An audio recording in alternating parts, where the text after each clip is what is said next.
The State Commission on Water Resource Management met at West Hawaii Civic Center last Wednesday. There was only one issue, whether to grant the request of Koloko-Honokahau National Park to designate the Keahau Aquifer as a managed groundwater area. The council chambers were packed.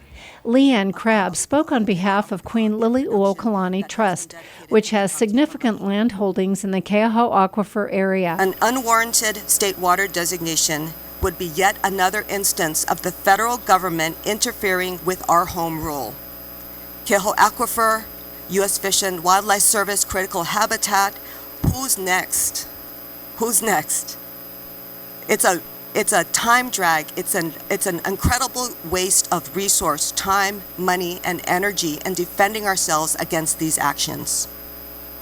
We do not need the federal government yet again designating, intruding, and or interfering with our kuleana. Their mission is to manage the Trust's lands to serve the needs of orphaned and destitute Hawaiian children. Designation would destroy nearly 4 decades of careful and thoughtful planning to prepare our Keahu'olu lands to yield the funds necessary to ensure that the Queen's legacy and her children will endure. You know, there's been a lot of discussion today about public trust resources. What about ali'i trust resources that need to exist in perpetuity to serve our kamali'i and our lahui? We don't receive any special protection. In a meeting with Mayor Kanoi, he was astounded that our trust, Kamehameha, Lunalilo, Queen Emma, we receive no protections from any of these laws at the federal, state, or county level. We compete on an even playing field with everybody else, and we're fine with that because we're able to do so. There were no reservations of water for ali'i trusts. That's a special carve-out for the Department of Hawaiian Homelands.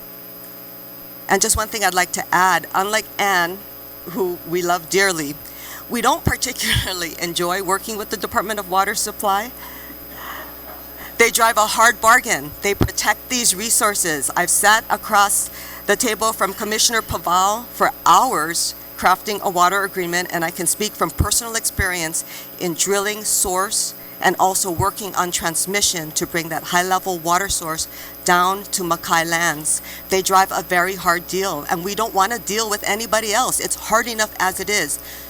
You all seem like wonderful, reasonable people, but it's another layer of government intrusion on what we need to do to serve our lahui.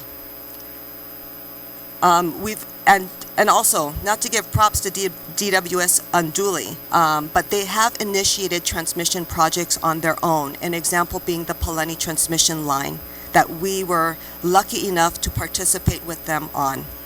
So that was a great example of a public-private partnership in bringing sorely needed fresh water down the hill to our Makai communities.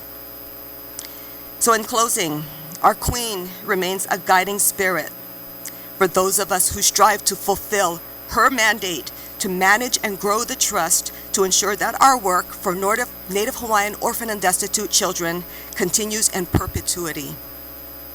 In the 2nd century of providing service to the Queen's beneficiaries, her vision, ideals, and values remain strong and empowering. Crab said the Trust is opposed to designation because there is no supporting scientific data. They feel none of the criteria for designation has been met. George Robertson represented Senator Brian Schatz. But, Senator Schatz submitted a letter to the Park Service and to the county requesting that they consider mediation. He felt, he wants to see the parties avoid litigation. I just see it going down that road, unfortunately, whatever the outcome is. But, he wanted to be settled in a Pono way as opposed to where I live, which is near Kauai High, which means beefing about water. That's what the Hawaiians did. That's where the name Kauai High came from. And, he doesn't want to see that go on, nor does the mayor. So if you folks could encourage that, I think there could be a more peaceful outcome. That's all he wanted us to express to you. Mahalo. What sort of resources or assistance could the senators provide if indeed we had the parties back into some sort of mediation? He set up a mediation for the U.S. Fish and Wildlife Service involving endangered species, critical habitat here in the Kona area. And that was with a number of the same people that are in this room, with developers who are concerned about critical habitat designation. And apparently settlement, because of that process, it was a difficult process for everybody, but mostly all the parties were able to come to a settlement about, designating areas to be protected. So that was, I would say, a successful process. And that involved Peter Adler as a mediator. So I think it has promise if the parties are willing to explore that route. There's no harm in doing it, and I'm sure the senator would appreciate it if time were given to have that happen. Ken Melrose, chair of the Kona Community Development Plan, explained the environmental and water protections contained in the Kona CDP. The reason that got implemented that way is Kona was in a crisis of gridlock where we had no affordable housing in the urban area, and development and housing was occurring farther south where we do not have the roadway capacity now or in the foreseeable future to accommodate. So Kona's decision was to focus its future growth in an area where it could accommodate jobs near homes and where infrastructure could be developed.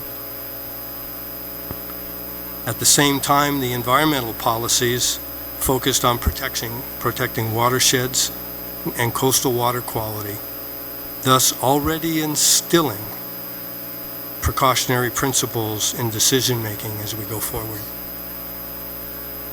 The National Park Service's petition seeks to undo most of that good work.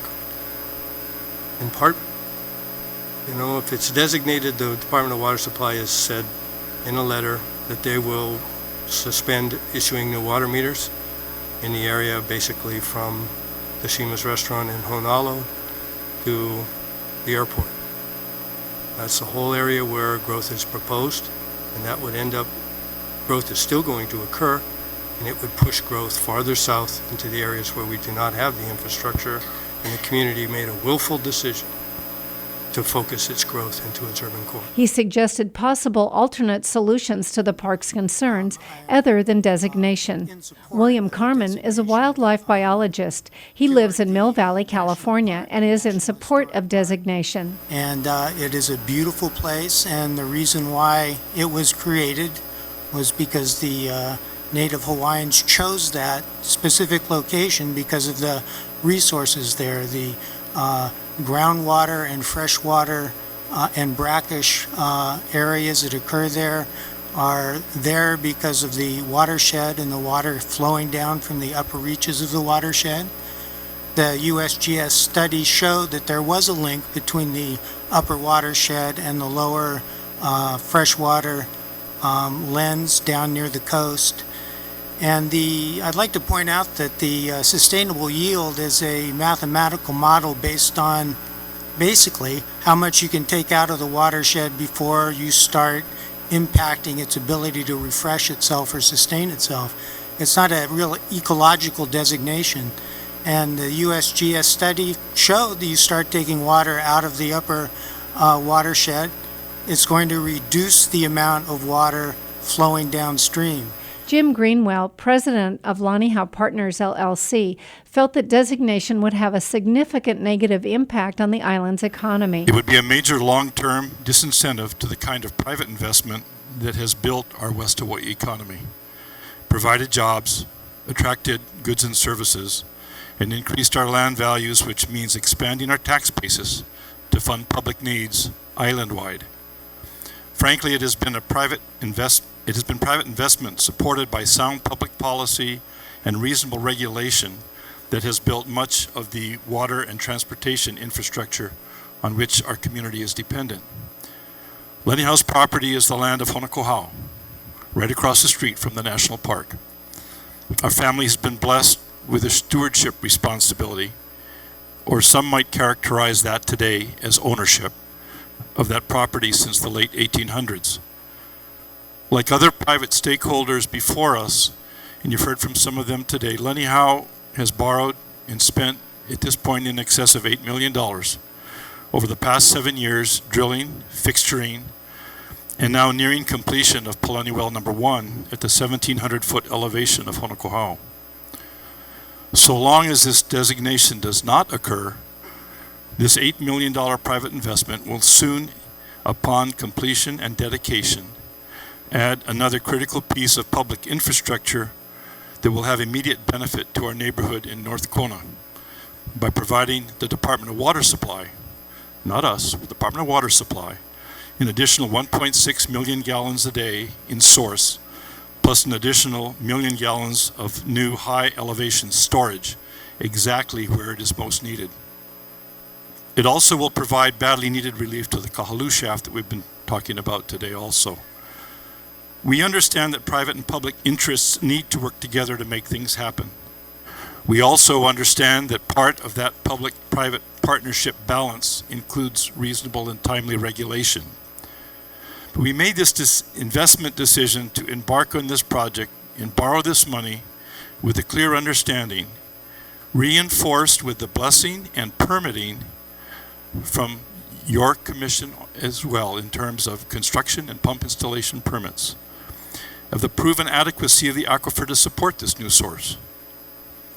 If you're going to go any further in exploring this designation, and with it the added uncertainty of timing and reprioritization of use rights for which stakeholders like ourselves have bargained, and on which we have reasonably denied, the record better be chock full of clear scientific evidence that proves that the benefits to this community from such a designation at this time clearly outweigh the pending damages to all stakeholders and the full ramifications of these damages. His family has resided in that area since the mid-1800s.